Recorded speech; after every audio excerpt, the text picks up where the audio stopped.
ದರ್ಶನ್ ಫೋಟೋಗೆ ಪೂಜೆ ಮಾಡಿದಂತಹ ಪ್ರಕರಣ ನಿಮ್ಮೆಲ್ಲರಿಗೂ ನೆನಪೇ ಇದೆ. ಆ ಪ್ರಕರಣಕ್ಕೆ ಸಿಗ್ತಾ ಇರುವಂತಹ ಟ್ವಿಸ್ಟ್ ಇದು.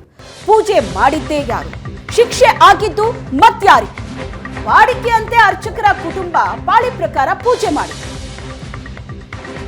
ಕುರುಗೋಡು ದೊಡ್ಡ ಬಸವೇಶ್ವರ ದೇವಸ್ಥಾನದಲ್ಲಿ ಆದಂತಹ ಪೂಜೆ, ಈ ಬಾರಿ ಪೂಜೆಯ ಸರದಿ ಮಲ್ಲಿ ಅನ್ನೋ ಅರ್ಚಕರದಾಗಿತ್ತು. ಅನಾರೋಗ್ಯದಿಂದ ಅರ್ಚಕ ಮಲ್ಲಿ ಮಾತ್ರೆ ತೆಗೆದುಕೊಳ್ಳೋದಕ್ಕೆ ಅಂತ ಹೋಗಿದ್ರು. ಭಕ್ತರು ಬಂದ್ರೆ ಪೂಜೆ ಮಾಡೋದಕ್ಕೆ ಪ್ರವೀಣ್ ಎಂಬಾತನಿಗೆ ಹೇಳಿದ್ರು. ಕೆಲ ಭಕ್ತರು ದರ್ಶನ್ ಫೋಟೋಗೆ ಪೂಜೆ ಮಾಡೋದಕ್ಕೆ ಹೇಳ್ತಾರೆ. ಭಕ್ತರ ಮನವಿಯಂತೆ ಪ್ರವೀಣ್ ಎಂಬಾತ ಪೂಜೆ ಮಾಡಿದ್ದಾನೆ.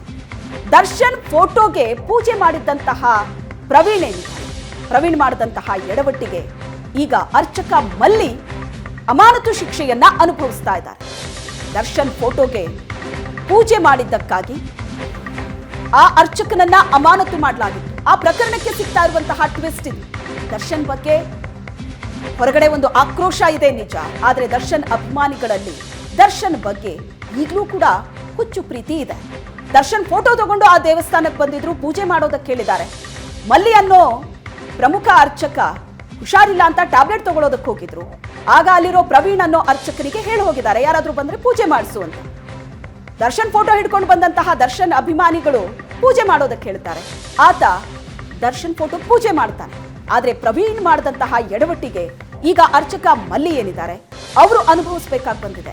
ಅಮಾನತು ಶಿಕ್ಷೆಯಲ್ಲಿದ್ದಾರೆ ಈಗ. ಈ ಬಗ್ಗೆ ಡೀಟೇಲ್ಸ್ ಪಡೆಯೋಣ. ನಮ್ಮ ರಿಪೋರ್ಟರ್ ನರಸಿಂಹಮೂರ್ತಿ ಈಗ ಸಂಪರ್ಕದಲ್ಲಿದ್ದಾರೆ. ನರಸಿಂಹಮೂರ್ತಿ, ಯಾರೋ ಮಾಡಿದ ತಪ್ಪಿಗೆ ಇನ್ಯಾರೋ ಶಿಕ್ಷೆ ಅನುಭವಿಸುವಂತಾಯ್ತು, ಜೊತೆಗೆ ಅಲ್ಲಿ ಬಂದಂತಹ ಭಕ್ತಾದಿಗಳು ಕೇಳ್ಕೊಂಡಿದ್ದಕ್ಕೆ ಈ ಅರ್ಚಕರು ಈ ರೀತಿ ಮಾಡಿದ್ದಾರೆ ಅನ್ನೋದು. ಆದ್ರೆ ಈ ರೀತಿ ಒಂದು ದೇವಸ್ಥಾನದಲ್ಲಿ ಯಾವುದೇ ಫೋಟೋಗಳನ್ನ ತಂದು ಕೊಟ್ರೆ ಆ ಫೋಟೋಗಳನ್ನಿಟ್ಟು ಪೂಜೆ ಮಾಡುವಂತ ಪದ್ಧತಿ ಇದೆಯಾ? ಅದು ದರ್ಶನ್ದು ಅಂತಲ್ಲ.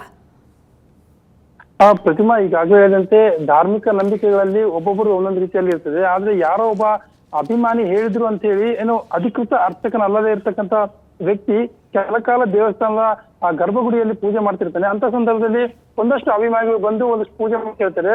ಆದ್ರೆ ಆ ವ್ಯಕ್ತಿನೂ ನಾವು ಮಾತಾಡಿಸಿದಾಗ ಇದ್ಯಾವುದು ನನಗೆ ಗೊತ್ತಿಲ್ಲ, ನಾನು ಏನೋ ಯಾರೋ ಭಕ್ತರು ತಂದು ಕೊಟ್ಟರು, ಒಂದಷ್ಟು ಪೂಜೆ ಮಾಡಿದ್ದೇನೆ ಅನ್ನೋಂತ ಮಾತನ್ನ ಹೇಳ್ತಿದ್ದಾರೆ. ಆದ್ರೆ ಧಾರ್ಮಿಕ ದತ್ತಿ ಇಲಾಖೆ ಅಧಿಕಾರಿಗಳು ಇದೆಲ್ಲವನ್ನು ಕೂಡ ಒಂದಷ್ಟು ಪರಾಮರ್ಶೆ ಮಾಡುವ ಮೂಲಕ ಏನು ಅಧಿಕೃತವಾಗಿ ಇರ್ತಕ್ಕಂಥ ಅರ್ಚಕನಿಗೆ ಶಿಕ್ಷೆ ಯಾಕೆ ಕೊಡಬೇಕಾಗಿತ್ತು ಅನ್ನೋಂಥ ಒಂದು ಚರ್ಚೆ ಆಗ್ತಿದೆ. ನಿನ್ನೆ ಮತ್ತು ಮೊನ್ನೆ 2 ದಿನ ಕೂಡ ಆ ದೇವಸ್ಥಾನದ ಆವರಣದಲ್ಲಿ ಒಬ್ಬ ಆರೋಪಿಯ ಫೋಟೋ ಇಟ್ಟು ಪೂಜೆ ಮಾಡತಕ್ಕಂಥದ್ದು ಎಷ್ಟು ಮಟ್ಟಿಗೆ ಸರಿ ಅನ್ನೋಂಥ ಒಂದು ದೊಡ್ಡ ಚರ್ಚೆ ಆಯ್ತು. ಆದ್ರೆ ಇದೀಗ ಅಧಿಕೃತ ಅಲ್ಲದ ವ್ಯಕ್ತಿ ಪೂಜೆ ಮಾಡಿದ್ದು ಒಂದು ತಪ್ಪು. ಆದ್ರೆ ಅಧಿಕೃತ ಪೂಜೆ ಮಾಡ್ತಕ್ಕಂಥ ಮಲ್ಲಿ ಅವರೇನಿದ್ದಾರೆ ಅವರು ಔಷಧಿ ತೆಗೆದುಕೊಳ್ಳೋದಕ್ಕೆ ಹೋದಾಗ ತಾತ್ಕಾಲಿಕವಾಗಿ ಪ್ರವೀಣ್ ಅನ್ನಂತ ಒಂದು ಹುಡುಗನ ಅಲ್ಲಿ ನೇಮಕ ಮಾಡಿ ಹೋಗಿರ್ತಾರೆ. ಒಂದು ಅರ್ಧ ಗಂಟೆ ಒಂದು ತಾಸಲ್ಲಿ ಬರ್ತೀನಿ ಅಂತ ಮಾತನ್ನ ಹೇಳ್ತಾರೆ. ಆ ಅರ್ಧ ಗಂಟೆಯಲ್ಲಿ ಇಷ್ಟೆಲ್ಲ ಅವಾಂತರ ಆಗಿದೆ ಅಂತ ಕೂಡ ಇಲ್ಲಿ ಸ್ಪಷ್ಟವಾಗಿ ಹೇಳ್ಬೋದಾಗಿದೆ.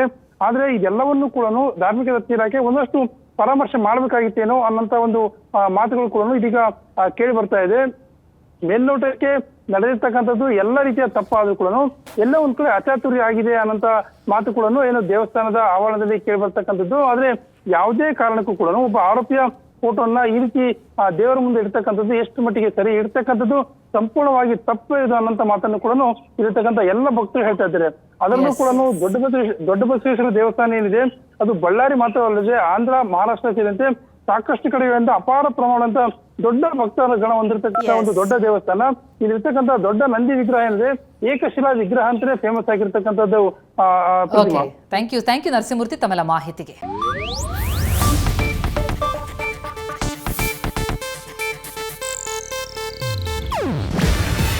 ಇದು ಏಷ್ಯಾನೆಟ್ ನ್ಯೂಸ್ ನೆಟ್ವರ್ಕ್ ಪ್ರಸ್ತುತಿ. ನೀವು ನೋಡ್ತಿದ್ದೀರಾ ಏಷ್ಯಾನೆಟ್ ಸುವರ್ಣ ನ್ಯೂಸ್.